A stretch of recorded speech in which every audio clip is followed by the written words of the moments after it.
Muy buenos días, buen domingo. Bienvenido a Diálogo con Ramón Lobo, que no es Lobo, es Ramón, presidente de la Subcomisión de Finanzas de la Asamblea Nacional, nacido en La Zulita.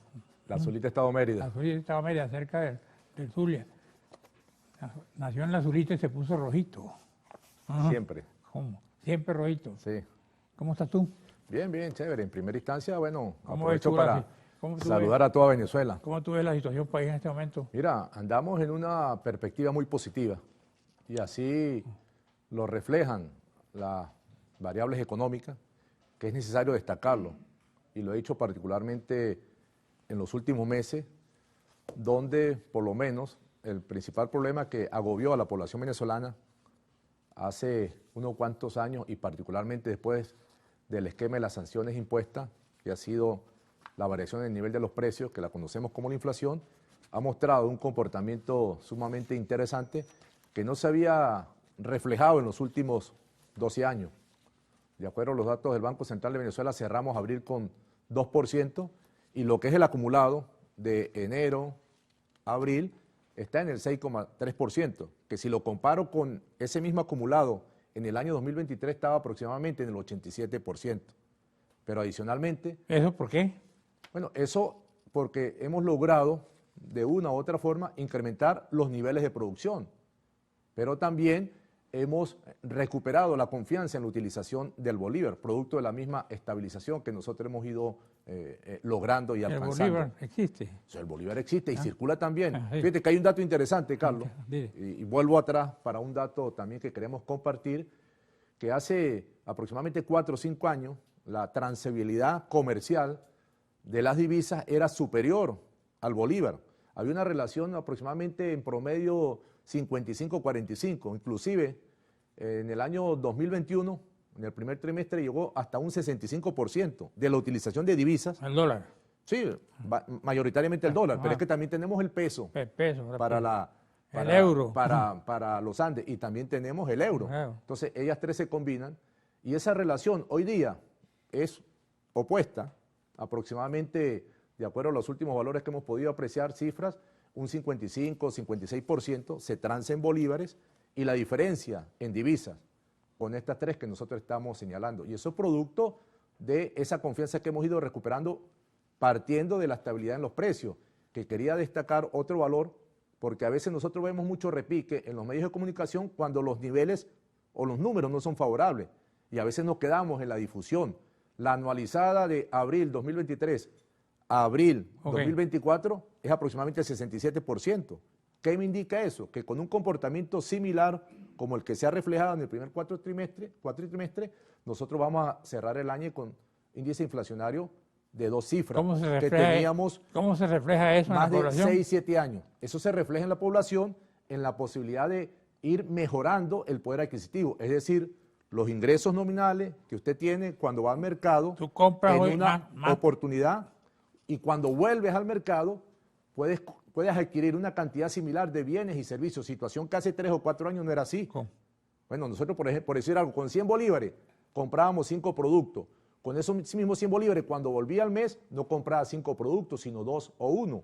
Cuando tuvimos toda esa situación de la hiperinflación impulsada por las medidas coercitivas unilaterales. Hoy día, fíjate lo que te estoy hablando, el primer cuatrimestre es 6,3%.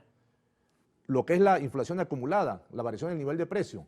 Es decir, es la modificación que hemos tenido del 1 de enero al 30 de diciembre. ¿Qué me indica eso? Que ha habido una recuperación importante en el poder adquisitivo.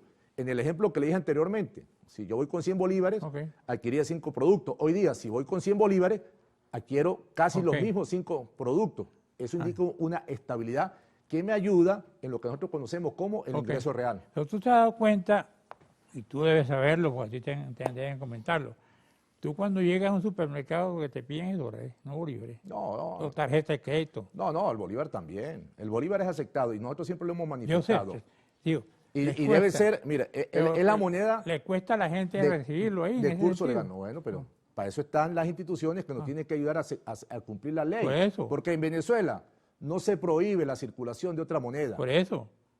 Pero en Venezuela sí está establecido que el bolívar La es la moneda de nacional, curso claro. legal Ajá. y debe ser aceptado. Ok. Ahora, donde se presente esa circunstancia, pues la gente tiene que acudir a las instancias competentes para que se haga cumplir ¿A dónde debe la ley. acudir? ¿A dónde debe SUNDE, acudir? ¿Ah? el SUNDES, la Superintendencia de la De- Defensa de los Derechos ah, Socioeconómicos. ajá.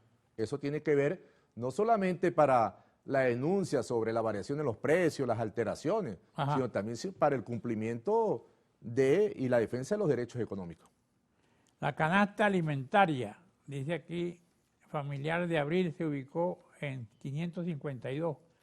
Necesitaron 18.40 diarios dólares para cubrirla. Bueno, eso depende como cada quien quiera valorar o incluir Dice productos aquí, dentro de la canasta el básica. el Centro de Documentación Legal y Análisis Social de la Federación Venezolana de Maestros, SENDAE. No, claro, cada quien puede hacer una evaluación de una canasta y ahí habría que ver qué productos y también servicios considera para hacer esa valoración. Y nosotros no lo hemos venido ocultando, indudablemente la economía nacional y la calidad de vida del pueblo venezolano se ha visto afectada de manera importante producto de toda esta acción de sabotaje económico, de medidas coercitivas, de bloqueo comercial que hemos denunciado y que el pueblo ya ha internalizado quiénes realmente fueron los que condujeron a esa situación. Situación que hemos venido recuperando de manera importante, que aún falta, por supuesto, tenemos que restablecer la calidad de vida que tenía el pueblo venezolano antes del año 2015. ¿Cómo va a contribuir la ley de pensiones a eso? Mira, la ley de pensiones tiene un sentido social muy importante y permítame contextualizar muy rápidamente. La Ley Orgánica del Sistema de Seguridad Social establece 4 regímenes prestacionales: salud, vivienda y prevención social. Dentro de prevención social está todo el esquema de jubilados y pensionados. Y los pensionados, cuando llegó la Revolución Bolivariana, podían acceder a una pensión, valga la redundancia, o a la prestación diaria cuando tenían establecido o podían haber cotizado 750 contribuciones ante el Seguro Social. Y recordemos que las pensiones, en su momento, cuando llegó Chávez, estaban por debajo del salario mínimo. Ahora, nosotros, para lograr universalizar las pensiones, el comandante Chávez creó la misión Amor Mayor. Cuando llegamos teníamos 400.000 pensionados. Hoy día tenemos 5.500.000. Ahora, toda esa erogación que genera 5.500.000 pensionados y pensionadas ha venido siendo cubierto en un 99% por el Estado, por el gobierno. Y el presidente, el 1 de mayo, manifestó... ¿Y el sector privado? Vamos a un receso y regresamos.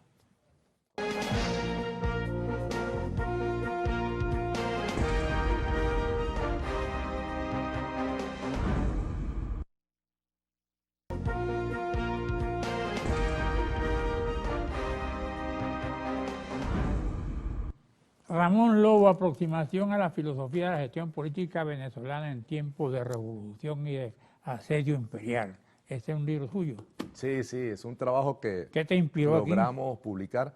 Un poco el analizar y el evaluar y preguntándome cómo nosotros hemos logrado sostener el gobierno de la Revolución Bolivariana ante un ataque tan inclemente por parte de los centros hegemónicos, particularmente sobre el corazón financiero y económico como es la industria petrolera. Entonces, ¿qué hay de innovador?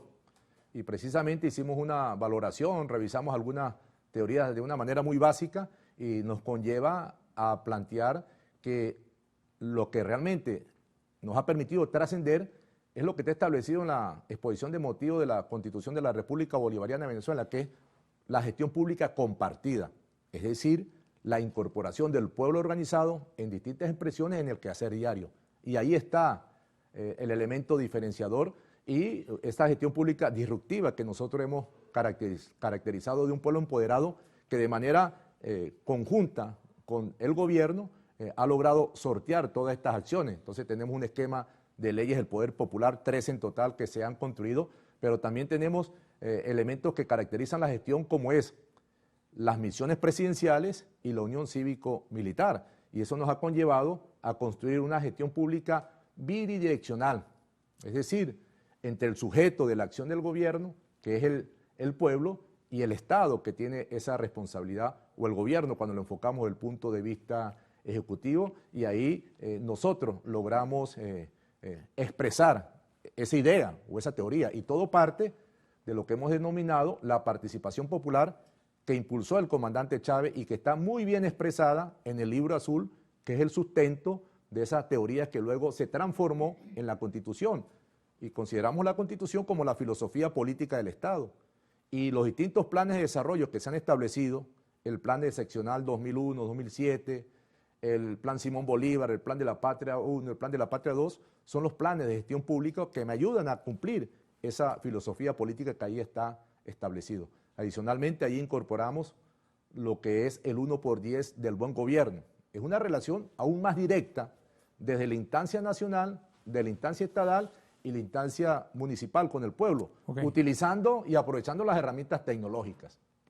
Aquí estuvo hace 2 semanas un dirigente sindical del antiguo STB, ahora está en otra actividad, pero él me dice que la condición del trabajador no ha mejorado.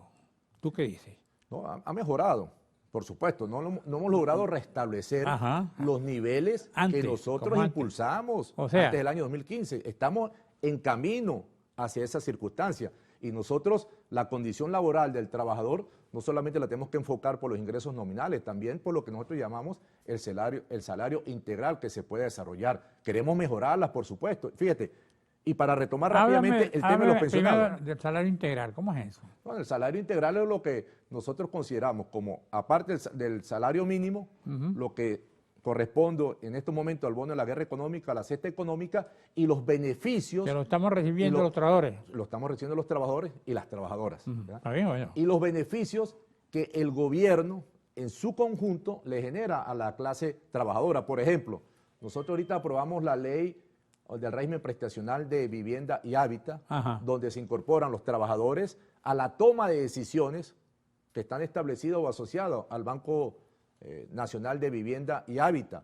¿Existe? Y ahí claro que existe, y es el que financia parte de esos proyectos que se desarrollan. Y ahí hemos establecido la participación de los trabajadores en la toma de decisiones para que sean beneficiados de manera directa. Ahí se da la posibilidad de alianza entre recursos que tiene el Estado y recursos que cuentan los trabajadores en sus, por ejemplo, fondos de las cajas de ahorro. Entonces, no podemos dejarnos de ir por una sola óptica. Sabemos las dificultades que existen, las estamos enfrentando y las estamos derrotando. Por eso la necesidad de la continuidad del presidente Nicolás Maduro. Pero dejen en el aire rápidamente lo de las pensiones, porque tenemos que aclarar algunas dudas. Entonces, las pensiones, con la ley que recién aprobamos y ya con el decreto que emitió el presidente, busca es que el sector privado, en función de la corresponsabilidad social que le corresponde, dé un aporte para poder cubrir parte, porque no lo va a cubrir en un 100%, siempre va a ser la mayoría por parte del Estado, de los recursos necesarios para atender esos 5.500.000 pensionados.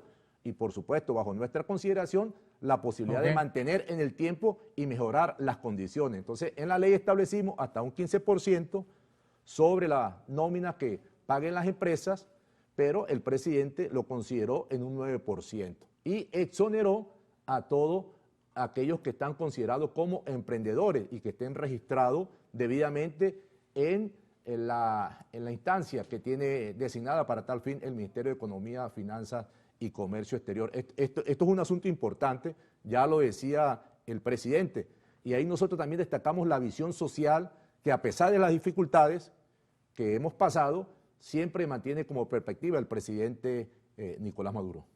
Aquí dice que la Cámara de Comercio de Maracaibo pide conformar una comisión ad hoc para abordar el problema de las pensiones. ¿Qué problema de las pensiones? Mira, si nosotros hicimos una reunión con todos los sectores económicos, yo supongo que él habla de la alícuota que se ha establecido. Y ahí yo debo decirlo muy claramente, porque eso fue público y notorio. Participó Fedecámara. Y Fedecámara manifestaba que la propuesta que ellos consideraban que era más viable era hasta un 6%. E indicaban que estaban totalmente de acuerdo con la visión de la ley. Pero también participó otra de las principales organizaciones gremiales del sector empresarial como FEINDUSTRIA. Y FEINDUSTRIA decía que podíamos llegar hasta el 10%. Y el presidente, haciendo la valoración, lo estableció en 9%. Déjame hablar. Fedecámara, la ley de pensiones debe estar acompañada de incentivos para el sector empresarial. ¿Hay incentivos? Claro, ahí es importante señalar lo siguiente que no se dice, Carlos. Ese aporte que van a dar las empresas... Como decía Ari, si te dejan hablar no te fusilan. Mira, ese aporte que está establecido, que es del 9% sobre la nómina, ellos lo pueden después utilizar como un deducible para el pago del impuesto sobre la renta. Es decir, pasa a ser un gasto. Entonces, realmente no es un 9%, es menor lo que ellos están aportando. Y en relación a elementos de alicientes, motivadores para el sector empresarial, nosotros hemos venido desarrollando, no solamente desde el punto de vista legal, jurídico, sino también propuestas que impulsa el gobierno. Ahí tenemos el Consejo Nacional de Economía Productiva, que ha sido el principal punto de encuentro del sector económico nacionalista, patriota, con el gobierno, y se han establecido medidas conjuntas que nos han permitido superar estas dificultades de los últimos años. Hay quienes dicen que la ley de pensiones podría atentar contra las nuevas contrataciones y aumentos salariales. No, vale, eso no es así. Cada quien a veces le da la interpretación. Los tributos es un asunto complicado, ¿verdad? Claro. A veces a nadie le gusta pagar los tributos. ¿Tú pagas? Claro, lo que corresponda. Ya. Si es impuesto sobre la renta, cuando vamos al comercio pagamos el IVA. ¿Okay? Y a nadie le gusta, pero tenemos que ser conscientes, y la Constitución así establece que la población debe coadyuvar en los gastos públicos. La mayor parte de los países se financian son con los tributos, bien sea impuestos, tasas o contribuciones, que es el caso de los pensionados. Pues Feindustria dice que va a aportar 20% para el fondo de pensiones. No, Feindustria manifestó en esas reuniones que era posible hasta el 10% de acuerdo a las consideraciones que ellos estaban dando. Dice, el sector privado aportará 20% al fondo de pensiones. No, vuelvo a Tras destacar. aprobarse la cuota de 9%. No, bueno. Okay. Que aportará el 20% para el conglomerado. Bueno, esos valores o esa cifra había que contrastarlo con lo que pueda tener el gobierno nacional, quien es el que tiene con precisión la cantidad y el número, y lo que van a saber cuánto se va a recaudar, que en este caso le corresponde al CENIAC. Este aporte a las pensiones será declarado y pagado de manera mensual. Y es importante para los emprendedores, están exonerados, pero también para los empresarios, y tengo que decirlo en este espacio, porque a veces solamente uno aprecia que se manifiesta que la alícuota fue establecida en un 9%, efectivamente fue así, pero eso se considera un gasto y, como lo dije anteriormente, puede ser deducible al momento de la declaración del impuesto sobre la renta. Es decir, lo coloco en la columna de egresos. ¿Qué es la ley de protección a las pensiones? ¿Perdón? La ley de protección a las pensiones. ¿Es esa? Sí. Es esa. La que dice que garantizará el sistema de seguridad social. Bueno, el sistema de seguridad social está compuesto por los regímenes que ya les señalé anteriormente, vivienda, lo que corresponde a salud y previsión social. Pero en el caso de las pensiones, hablamos no solamente de la vejez, incapacidad, sobrevivencia, también están, y los que presentan discapacidad. Estamos terminando el programa, aquí veo un libro otra vez que dice Gestión Pública Venezolana, escrito por ti, ¿no? Así es. ¿Lo estás vendiendo? ¿Lo venden? Estamos aportando para la discusión y para el debate, es sumamente necesario en estos momentos. Es una concepción disruptiva de la gestión pública. Invito a todos a leerlo. Un mensaje final. Bueno, invitamos a todos los amigos y amigos que pueden estar observando en esta fase electoral. Vamos a evaluar, vamos a identificar quiénes son realmente los enemigos de la patria y, por supuesto, vamos a activarnos con la fuerza y el entusiasmo que nos caracteriza y a apoyar con todo al presidente Nicolás Maduro. En la próxima parte voy a entrevistar a Eduardo Fernández, presidente del Centro de Política Pública, IFEDEC.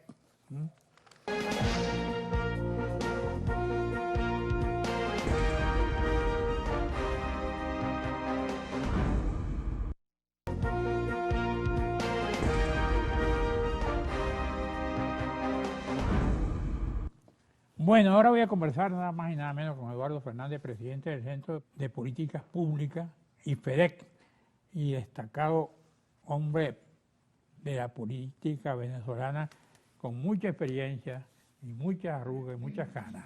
¿Cómo estás? Muy bien, Carlos, muy bien. ¿Cómo te sientes? Yo estoy además muy agradecido por tu invitación, porque para mí es un honor venir a conversar contigo. El honor es para mí. Y además, vamos a caer cuando mucho. yo estaba niño, yo decía, algún día yo llegaré a ser entrevistado por Carlos Croes allá en su programa. Y yo cuando estaba niño decía, ¿quién es ese viejo que está ahí? Adelante. Muy bien, bueno, muy contento de estar aquí ¿Cómo contigo. ves el país? ¿Cómo ves tu país en este momento? Yo veo el país con optimismo. Yo creo que es posible el cambio y que además el cambio se produzca pacíficamente, democráticamente, constitucionalmente. El 28 de julio tenemos elecciones y el país confronta una disyuntiva. O seguir con el gobierno que tenemos desde hace 25 años, continuar con este gobierno, o cambiar.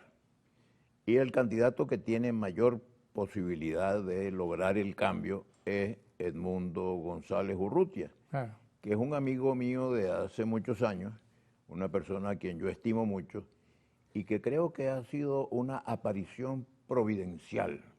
Un hombre que no viene a pelear, que no viene a confrontar, sino que viene a unir a los venezolanos y a promover el mejoramiento de las condiciones de vida. Porque en los últimos 25 años, Carlos, se ha deteriorado muchísimo la calidad de vida de los venezolanos. Ha habido un empobrecimiento del país, un deterioro de los servicios públicos, un encarecimiento del costo de la vida, etcétera. Y todo eso tiene que cambiarse, y tiene que cambiarse sin violencia, tiene que cambiarse civilizadamente. Y a mí me parece que el debate presidencial es una buena oportunidad para reflexionar sobre de qué se trata, qué es lo que vamos a elegir. Vamos a elegir al presidente de la República, y ese señor, ¿para qué sirve? ¿Para qué sirve la institución de la presidencia? Yo diría que sirve para 5 cosas. La primera es para ser jefe del Estado. El presidente, por mandato de la Constitución, es el jefe del Estado. ¿Y qué significa ser jefe del Estado? Ser un factor de unión de los venezolanos. En los últimos 25 años, desgraciadamente, hemos tenido 2 presidentes que han promovido la fractura de la unión de los venezolanos, la división de la familia venezolana. Me parece que Edmundo González tiene un discurso que contribuye a la unión. Lo segundo que debe hacer el presidente de la República, además de ser jefe del Estado, es ser jefe del gobierno. Y eso significa reunir un grupo de gente competente para que lo ayude en las tareas de solucionar los problemas de la gente. Y yo creo que Edmundo tiene un equipo de economistas muy competente y muy brillante a su alrededor, que lo van a ayudar a ser un buen jefe de gobierno. Lo tercero es que el presidente tiene que ser comandante en jefe de la Fuerza Armada. Y en ese sentido, yo creo que las cosas que dijo Edmundo en la victoria contribuyen mucho a lo siguiente: respeto a la institución armada. Eso no existe ahora. En este momento la institución armada está muy devaluada, su prestigio. ¿Por qué? Bueno, porque la han politizado, la han puesto a hacer cosas que no se corresponden con la función de la Fuerza Armada. Pero tú ves el alto mando militar un poco identificado con la institucionalidad, ¿no? Con las instituciones. Identificado con el gobierno. No sé. Ojalá que fuera con la institucionalidad. Pero yo espero que dé demostraciones el 28 de julio y los días antes y los días después de que la institución armada está como debe estar, comprometida en el respeto a la Constitución Nacional, a la democracia. Yo quisiera invitar aquí al ministro de la Defensa para hacer esas preguntas de Eduardo Fernández. Ándele, Okay. Invítelo. ¿Sí? Ojalá venga. Deja unas preguntas hechas para él ahora. Ojalá venga. ¿Qué otra cosa tenemos ahí? Y bueno, mira, hace unos años, cuando yo estaba más protagonista en la política, yo veía con mucho interés las encuestas, y había una pregunta que siempre aparecía en todas las encuestas, que era: ¿qué institución cree usted que trabaja más y mejor por Venezuela?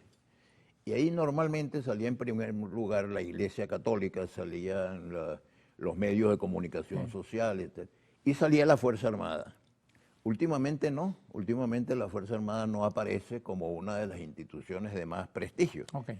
Entonces yo creo que una presidencia de Edmundo que le devuelva a la institución armada su carácter profesional, porque la Fuerza Armada no puede estar al servicio de un partido político, ni una doctrina, de un socialismo. No, nada de eso. La Fuerza Armada es para defender la soberanía nacional. La cuarta función que tiene el presidente de la República es ser jefe de la hacienda pública. Y eso significa recuperar la economía venezolana, Carlos, que está tan deteriorada. La recesión ha sido impresionante, la caída del Producto Interno, el empobrecimiento del país.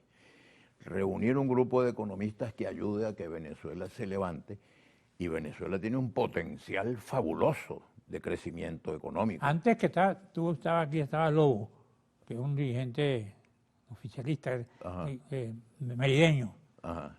Y él dice que no, que la economía va está viento en popa, que estamos mejorando mucho. Pregúntale a todos los ciudadanos venezolanos, bueno, se le va a preguntar el 28. Ah. Yo creo que ha aumentado la pobreza exponencialmente, no es que lo creo, es que lo veo, Ajá. porque además yo toda mi vida he estado visitando mucho las diferentes regiones del país y en este momento la queja es muy grande, porque además los servicios públicos se han deteriorado terriblemente y eso es otra cosa que hay que ver. Nosotros en Caracas estamos privilegiados porque por lo menos tenemos luz eléctrica y tenemos agua potable, pero la mayor parte de la geografía venezolana está sin luz eléctrica y sin agua. En estos días estuve en tu pueblo, no, un poquito más arriba, en la península De Paraguay. de Paraguaná. Ajá. Y para bañarme me dijeron, levántese a las 6 de la mañana Había que unos viene. molinos ahí. Ajá. Y entonces me tenía que pegar como una estampilla a la pared para que el chorrito de agua chiquitico que caía cayera ahí. Se iba la luz, se va el agua. La gente tiene derecho a vivir mejor. Entonces, un gobierno que en lugar de estar perdiendo el tiempo en pelear con sus oponentes o con sus adversarios, se concentra en mejorar la calidad de la vida de los venezolanos, que podamos vivir mejor simplemente. Eso es lo único que yo pido, que la gente pueda vivir mejor. ¿Cómo viviríamos mejor, a tu juicio? Con mejor ingreso, con mejores empleos, ¿Cómo lograríamos mejor ingreso, mejor empleo? abriendo las puertas a las inversiones de capital público, pero sobre todo de capital privado. Abrir las puertas a la inversión extranjera. Completo. Abrir las puertas a la inversión de venezolanos que tienen su dinero en el exterior con muy buenas razones, Ajá. pero que en lo que en Venezuela se cree un ambiente Ok. propicio, van a traer sus capitales para acá. Un receso y regresamos con Eduardo Fernández. Muy bien.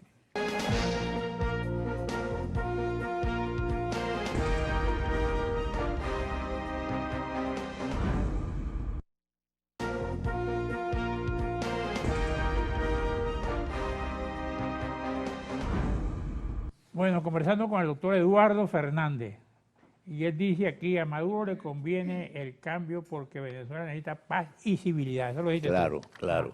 Y dígalo. comento, Ajá. el problema es el siguiente. Sería trágico intentar mantenerse en el gobierno contra la voluntad de la inmensa mayoría de los ciudadanos. Todas las encuestas de opinión revelan que la abrumadora mayoría de los venezolanos deseamos un cambio. Entonces, empeñarse en perpetuarse en el poder contra esa voluntad de cambio de los venezolanos es un peligro muy grande. Y yo, por cierto, con todo respeto, le aconsejaría al señor Maduro que considere la conveniencia de tomarse una vacación.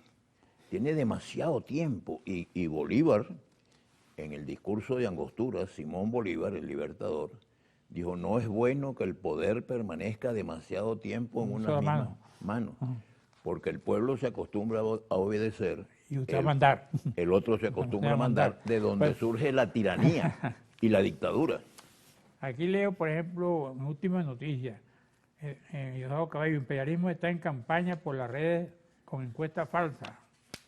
Y luego dice otra encuesta de Cocuyo, encuesta de ORC, conductores, Edmundo González tiene 51%, dice aquí Cocuyo. Y la oposición en regiones admite diferencias, pero asegura que la organización electoral avanza. ¿Qué más? Es muy importante que la elección se haga con normalidad, con tranquilidad, como ocurría cuando tú andabas más activo en la vida nacional. Así es. Por ejemplo, tú te das cuenta que Acción Democrática perdió el poder la primera vez en 1968. Yo no había nacido. Ganó el candidato de la oposición, que era tu y amigo, entregó. el doctor Rafael Caldera, por una ventaja mínima, 1%.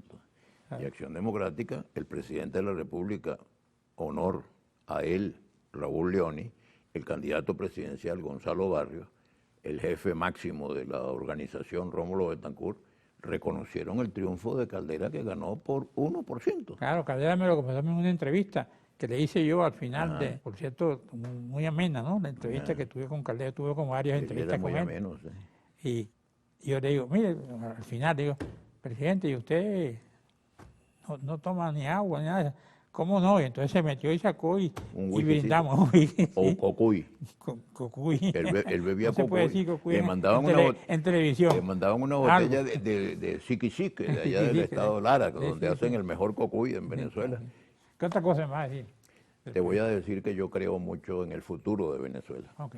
Yo no sé si viste en estos días una entrevista que dio Miguel Rodríguez, aquel que fue ministro de Planificación, con Emilio Figueredo. Figueredo, sí, claro. Y Miguel dice, comenta. Él está en Estados Unidos, ¿no, Miguelito? No, él está en Suiza, en Sí, claro. Europa. Ah, Y también Ricardo Hausmann hicieron una Hausmann, presentación de la Hausmann sí está en Estados Unidos, sobre la potencialidad económica de Venezuela. En lo que se acaben las fulanas sanciones estas y en lo que se restablezca el flujo de capitales, Venezuela va a crecer mucho.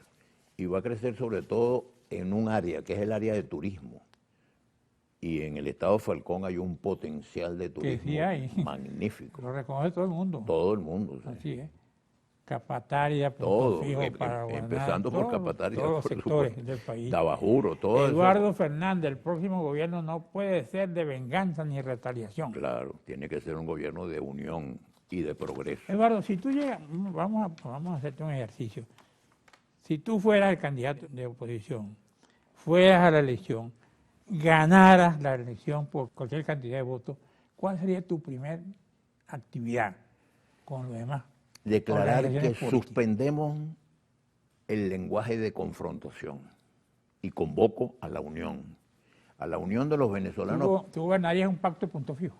Una cosa parecida. Yo he estado promoviendo en los últimos días un pacto de Estado con un estatuto de garantías para que todos los venezolanos se sientan seguros. El triunfo no debe ser una amenaza de desaparición o de destrucción del adversario. Y Edmundo González se ha referido a esto muy bien. Dice, hay que respetar el espacio político que le corresponde a cada fuerza. Yo no entiendo que todavía haya gente que vote por el chavismo, pero hay, y hay Claro. un porcentaje significativo. Entonces, respeto a esa gente, respeto a todos los criterios, porque la democracia es eso, tolerancia, respeto, armonía, entendimiento. ¿Por qué Venezuela progresó tanto en los 40 años comprendidos entre 1958 y 1998? Porque había respeto, porque había armonía, porque había entendimiento, porque se promovían grandes acuerdos. ¿Por qué fue posible el metro de Caracas? Porque ese metro empezó una administración, la Pero administración terminó otra. del presidente Leoni, y Caldera la siguió, y Carlos Andrés la siguió, y Luis Herrera la inauguró, Claro. pero había continuidad en la obra. Claro. Porque en cambio el ferrocarril para Valencia, y para Puerto Cabello, y para Guatire no ha podido funcionar. Oye, Porque que me da una cierta tristeza cuando veo esos puentes que quedaron una hechos, ¿no? cantidad de concreto, de concreto cemento, ahí. ¿Qué- perdido. y qué pasó inútil, ahí? Un monumento a la corrupción. ¿Y qué pasó ahí? Y al despilfarro y a la falta de planificación. Eduardo En cambio, mira, por ejemplo, la represa de Caroní, de allá, Sí. eso fue una obra continuada. Claro. Empezó Pérez Jiménez, Rómulo Betancur. Está Bolívar. Sí, claro. Sí. Y la continuó Rómulo Betancur y la inauguró el presidente León, y por Sí. eso llevaba, no El sé nombre si... de Raúl Leoni. Creo que se lo quitaron, Claro, ¿no? la represa, son capaces de haberle quitado el nombre. Aquí dice Eduardo Fernández, tenemos que acabar con la guerra civil en Venezuela. Claro, Hay hay una una guerra guerra civil. ¿Hay una guerra civil? Sí, desde el 4 de febrero empezaron a utilizar las armas que son para defender la soberanía nacional, para tumbar el gobierno. El 4 de febrero del 92. ¿Te acuerdas o tú no habías nacido tampoco? Tampoco Para había esa época. nacido. Sigue.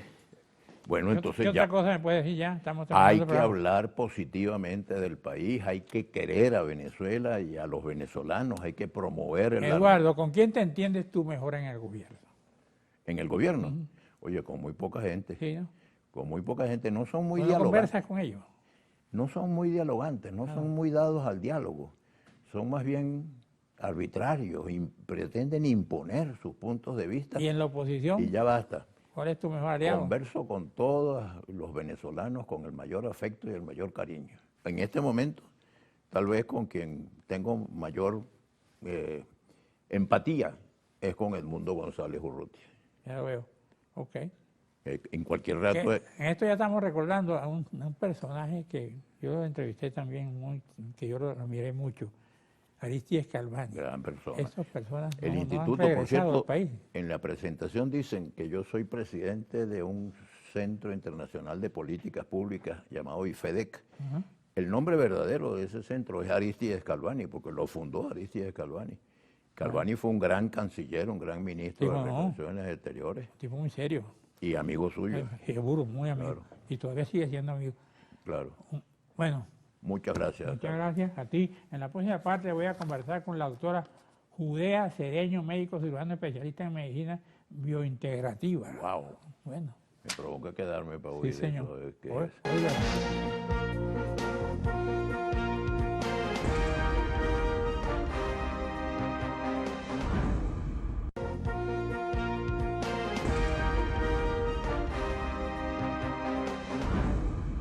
Bueno, ahora me toca cerrar el programa con Judea María Cedeño Picón. Ella es especialista en medicina general integral, es especialista en homeopatía, médico cirujano, componente docente, diplomado en terapia neural, diplomado en medicina biointegrativa y diplomado en ozonoterapia. ¿Sí? Sí, ¿Está sí, escuchado? señor. Tiene como por dónde llegarle a la gente, ¿no? No llega por una parte, llega por la otra. ¿Ah? Explíqueme entonces, ¿qué es para usted la homeopatía? La homeopatía es la medicina que se basa en el trabajo de que lo similar cura lo similar. Entonces son productos que pueden tener origen vegetal, mineral, animal, a unas dosis muy pequeñas, o sea, es muy diluido. ¿Cómo qué? ¿Cómo curas tú, por ejemplo, una gripe con homeópata? Como homeópata, con cánfora, que es la dilución del alcanfor, lo podemos curar con equinacia, que activa el sistema ¿Con qué? ¿Con inmunológico. espinaca? Equinacia, echinacia. Ya, ajá. Ok. ¿Qué otra cosa tienes tú por aquí? Aquí dice que como médico cirujano, ¿qué te destaca? Como ¿Qué? médico cirujano, yo egresé hace 27 años de la ULA y me he dedicado más principalmente a trabajar con lo que es esta medicina que antiguamente llamaban medicina complementaria, medicina alternativa, que actualmente es la medicina biointegrativa, porque consiste en integrar lo que es la medicina complementaria con la medicina alternativa, Esa es la la homeopatía. medicina tradicional. No. Incluye la homeopatía, la ozonoterapia, las terapias neurales, la talasoterapia, toda la gama de lo que abarca lo que es la medicina complementaria antiguamente llamada. Ozonoterapia. Ajá. ¿Qué es eso? La ozonoterapia es una terapia que consiste en aplicar ozono, como lo dice su nombre, ozono médico, que se hace a través de unos generadores especiales de oxígeno y ozono y se aplica en Tú miligramos. entras en una cámara. No, el ozono nosotros lo aplicamos inyectado No. a nivel de piel, lo colocamos intraarticular, lo colocamos intravenoso, bien sea en un suero que se prepara ozonizado o bien sea por Ok, terapia. ¿Para qué utilizar el ozono? ¿En qué beneficia eso? El ozono tiene muchísimos beneficios, entre ellos es desinflamar, regenerar tejidos, lo hemos utilizado hasta en procesos neoplásicos y disminuye el tamaño de las lesiones. Si una señora tiene 80, 90 años y se pone esta ozonoterapia, ¿cómo le va? Bien, excelente. ¿Sí? Muy bien. No rejuvenece. Pero como él barre los radicales libres y quita como lo que intoxica las células, mejora la parte energética, mejora también inclusive la vitalidad de las personas. Si una persona te estuviera oyendo en este momento Ajá. y quiere mejorar su calidad de vida, ¿qué tiene que hacer? ¿A qué tratamiento debe someterse? Bueno, visitarnos para hacer una evaluación. Yo hago una evaluación integral del paciente, donde se ve no solamente la enfermedad como tal, porque el enfoque de la medicina biointegrativa no es ver la enfermedad como tal, sino el global del paciente, su entorno, y hacemos nos apoyamos el diagnóstico con el Quantum, con el Dermatron, y ya en base a eso decidimos cómo ayudar a esta persona. Aquí hablas de que médico, homeópata médico general de la casa de reposo. Ah, bueno, porque además trabajo en un geriátrico.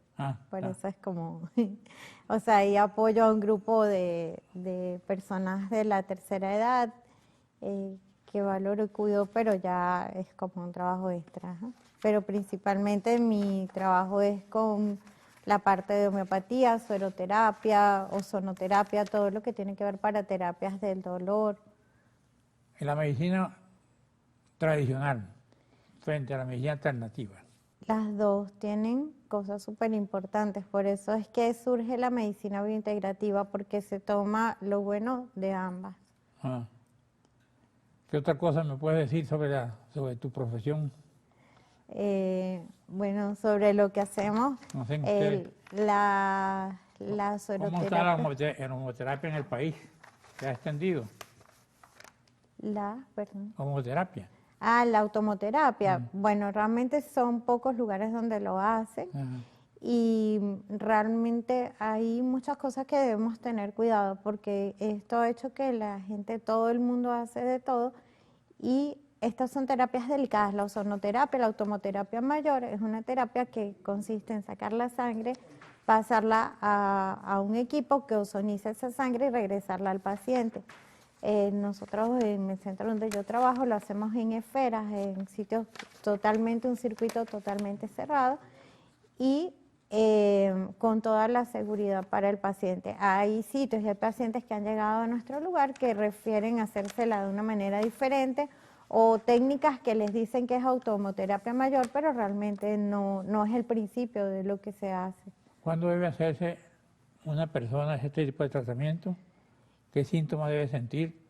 Bueno, la ventaja de la medicina biointegrativa es que no necesariamente debo estar enfermo para hacerme un tratamiento. Ajá. Si yo quiero sentir más energía, si quiero mantenerme saludable, si quiero mantener fortalecido mi sistema inmunológico, puedo acudir a hacer estas terapias. Pero también los hacemos si hay alguna enfermedad aguda o una enfermedad crónica. O sea, como me preguntaba usted, si hay una gripe, puede hacerse una terapia de estas. Si tiene una hipertensión, si ha tenido infarto, si tiene obstrucción coronaria, igualito puede hacerse estos tratamientos. ¿Cuánto tiempo dura un tratamiento? En promedio 2 horas. Nada más, el único. No cada ciclo, porque normalmente según la condición del paciente podemos hacer ciclos semanales o 2 por semana, y pueden ser de 6, 8 semanas, inclusive 12 semanas en los procesos más graves, pues más fuertes. ¿Pero quién te diagnostica aquí? Yo necesitas eso con urgencia o no lo necesitas. Yo hago la valoración y se apoya el diagnóstico con el Quantum, que es un equipo que hace diagnóstico por resonancia magnética, o con el Dermatron, que es un estudio que hace la valoración de los canales de energía, y en base a eso, a los antecedentes del paciente, al tiempo que tiene con la enfermedad o si solamente quiere estar vital, se decide qué es lo que el paciente necesita en ese momento. La oncología tiene que ver. Todas las áreas, nosotros abarcamos todas las áreas, todas las edades de los pacientes. Tratan cáncer. Sí, señor. La acupuntura, dice, útil para el manejo de las náuseas. Tratamos muchísimas, pues sí, las náuseas sería parte de una enfermedad, puede ser una base aguda, y el origen Lo que tiene que ver es la acupuntura con tu homoterapia. Porque la acupuntura también es una de las ramas de la medicina biointegrativa. Aquí dice que la nutrición es esencial para mejorar los resultados y calidad de vida. Sí, porque por eso es que la valoración de nuestros pacientes se hace de manera integral, porque es importante el tipo de alimentación, la calidad de la alimentación del paciente, además de... Bueno, ¿qué no debe comer? Bueno, en general los azúcares, los alimentos procesados, el azúcar en general y todo lo que lo contenga. Entonces hablamos de bebidas carbonatadas, hablamos de bebidas de sobre, hablamos de todo esto, porque eso realmente lo que hace es asfixiar a la célula, hacer que la sangre se ponga más ácida, y al tener nuestra sangre ácida, o un pH muy elevado, eso hace que las células se envejezcan más rápido y se vayan deteriorando. ¿Cuál es la dieta especial para eso? Lo que más se El queso, recomienda, la leche. se ¿Qué tal? disminuye mucho el consumo de lácteos. También se recomienda más el consumo de ensaladas crudas, de estos caldos que están en auge, que son los caldos de colágeno, para fortalecer también el tracto digestivo. ¿Y la ensalada cruda no corre un riesgo también por ser Bueno, cruda? No, el riesgo es realmente si no Si no hay lava- un manejo adecuado del Si no del lavas bien, lavado, ajá. de los vegetales y todo eso, pero realmente es la manera más saludable para alimentarnos. Aquí dice prácticamente cuerpo, yoga, tai chi, que ayudan a controlar el estrés. También se ¿Eso lo les hacen ustedes? recomienda a los pacientes que hagan ese tipo que trabajen ese tipo de ejercicio, que practiquen yoga, meditación, Ok. tai chi, según su condición. Bueno, danos un mensaje a la gente que te está oyendo. Un mensaje a la gente que te ve. Bueno, ¿Qué debe hacer, qué no debe hacer? los invitamos a que tomen más conciencia de su salud y saber que alimentarnos bien tiene que ver mucho con la calidad de los alimentos que consumimos, que es importante el descanso adecuado, que es importante la actividad física y que cuando vayamos a hacer cualquiera de estas terapias de medicina Ok. integrativa, tener cuidado de ir a sitios que sean No, especializados. tú dices que no se debe tomar azúcar, sino No. como dulce de café. El café se debe consumir sin azúcar, sentir el sabor propio del café. Así. En última instancia, de no gustarle ese sabor amargo, un toquecito de miel de abeja o stevia, El café con leche, igual. ¿qué? No se debe azucarar, con No. el azúcar de la leche es suficiente. Pero hay una discusión entre los técnicos y ustedes, los médicos también, de que si el azúcar es buena o mala. Algunos dicen que no puedes vivir sin azúcar. No, es que los carbohidratos como tal es una cosa y el Yo tengo azúcar es un otra hijo cosa. que se ha especializado en no comer azúcar, entonces dice que el azúcar la genera el cuerpo. ¿Cómo es eso? Bueno, el cuerpo lo genera a través de los alimentos. Por ejemplo, el cambur, todas ya. las frutas tienen Bien. azúcar. Ya. Y ese azúcar se puede consumir tranquilamente. Bueno. Nada en exceso, obviamente. Los alimentos que no están procesados igual también tienen azúcar, como el maíz tiene azúcar, la yuca tiene azúcar, los plátanos tienen azúcar. Entonces, se pueden consumir los propios azúcares que tiene el alimento. Lo que se recomienda es no utilizar azúcares añadidos. De hecho, hay muchos estudios que hablan que el Bueno. azúcar es el veneno blanco. Le voy a recomendar a mi hijo Carlos Eduardo, que es especialista en no comer azúcar, que se comunique con ustedes. Bueno, seguro. Gracias. Gracias por venir. Gracias a ustedes, amigos televidentes. Nos veremos aquí el próximo domingo a esta misma hora.